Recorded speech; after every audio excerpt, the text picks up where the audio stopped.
오늘 말씀은 호세아 1장 1절부터 2장 1절까지입니다. 우시야와 요담과 아하스와 히스기야가 이어 유다 왕이 된 시대, 곧 요아스의 아들 여로보암이 이스라엘 왕이 된 시대에 부엘리의 아들 호세아에게 임한 여호와의 말씀이라. 여호와께서 처음 호세아에게 말씀하실 때 여호와께서 호세아에게 이르시되 너는 가서 음란한 여자를 맞이하여 음란한 자식들을 낳으라. 이 나라가 여호와를 떠나 크게 음란함이니라 하시니 이에 그가 가서 디블라임의 딸 고멜을 맞이하였더니 고멜이 임신하여 아들을 낳음에 여호와께서 호세아에게 이르시되 그의 이름을 이스라엘이라 하라. 조금 후에 내가 이스라엘의 피를 예후의 집에 갚으며 이스라엘 족속의 나라를 폐할 것임이니라. 그날에 내가 이스라엘 골짜기에서 이스라엘의 활을 꺾으리라 하시니라. 고멜이 또 임신하여 딸을 낳음에 여호와께서 호세아에게 이르시되 그의 이름을 로루하마라 하라. 내가 다시는 이스라엘 족속을 긍휼히 여겨서 용서하지 않을 것임이니라. 그러나 내가 유다 족속을 긍휼히 여겨 그들의 하나님 여호와로 구원하겠고 활과 칼이나 전쟁이나 말과 마병으로 구원하지 아니하리라 하시니라. 고멜이 로루하마를 젖된 후에 또 임신하여 아들을 낳음에 여호와께서 이르시되 그의 이름을 로암미라 하라. 너희는 내 백성이 아니요 나는 너희 하나님이 되지 아니할 것임이니라. 그러나 이스라엘 자손의 수가 바닷가의 모래같이 되어서 헤아릴 수도 없고 셀 수도 없을 것이며 전에 그들에게 이르기를 너희는 내 백성이 아니라 한 그곳에서 그들에게 이르기를 너희는 살아계신 하나님의 아들들이라 할 것이라. 이에 유다 자손과 이스라엘 자손이 함께 모여 한 우두머리를 세우고 그 땅에서부터 올라오리니 이스라엘의 날이 클 것이미로다. 너희 형제에게는 암미라 하고 너희 자매에게는 루하마라 하라. 아멘.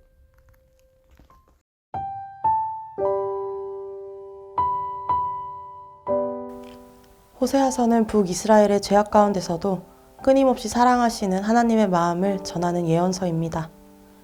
본문 1장 1절은 북이스라엘 왕 여로보암 2세 시대, 번영의 정점에 있던 시기를 배경으로 합니다.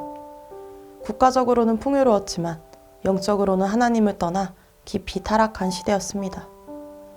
이스라엘의 지도자들은 하나님의 말씀을 경외하지 않았고 권력을 지키기 위해 불법과 음모, 강도와 살인을 일삼았습니다. 또 가난한 백성들을 착취하고 바알과 여러 신을 섬기며 하나님을 떠난 영적 음란의 길을 걸었습니다. 이때 하나님은 선지자 호세아를 부르십니다. 이미 선지자로 사역하고 있던 호세아에게 음란한 여인과 결혼하라는 명령은 매우 충격적이고 이해하기 어려운 말씀이었습니다. 그러나 이 결혼은 단지 한 사람의 비극 이야기가 아닙니다. 하나님과 이스라엘의 관계를 보여주는 상징적인 모습이었습니다. 음란한 여인 고멜은 남편 호세아를 떠나 불충한 삶을 살았습니다. 이 모습은 하나님을 떠난 이스라엘의 영적 상태를 그대로 보여주고 있는 것입니다. 그들이 낳은 새 자녀의 이름에는 하나님의 마음이 담겨 있습니다.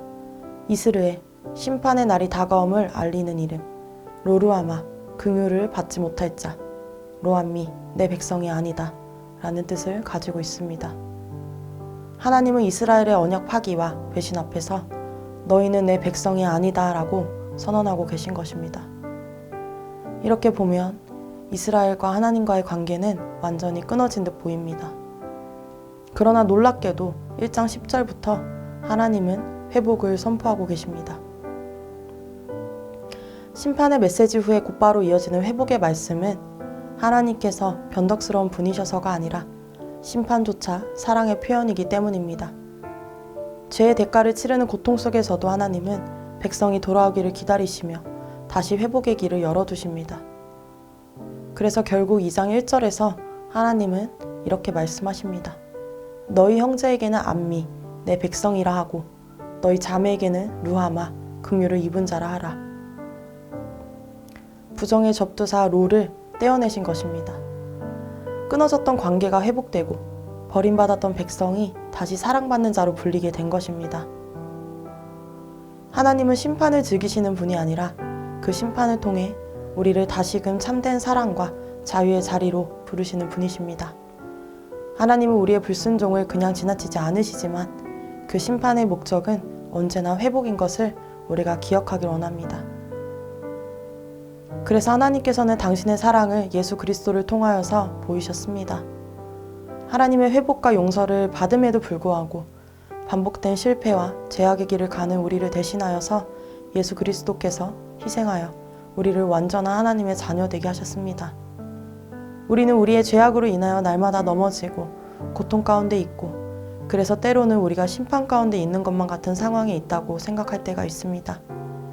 그러나 그 안에서 우리를 날마다 회복의 길로 이끄시는 예수님의 사랑이 있음을 우리가 보길 원합니다. 나의 죄악과 실패에도 불구하고 여전히 우리를 사랑으로 이끄시는 그 하나님의 손길을 바라보며 의지하며 우리가 매일매일을 나아갈 수 있길 원합니다. 함께 기도하십시다. 겉으로는 평안하고 번영해 보일지라도 하나님을 떠난 나의 마음을 교만을 깨닫게 하소서. 죄와 타락 속에서도 포기하지 않으시는 하나님의 사랑을 깊이 깨닫게 하소서. 함께 기도하겠습니다.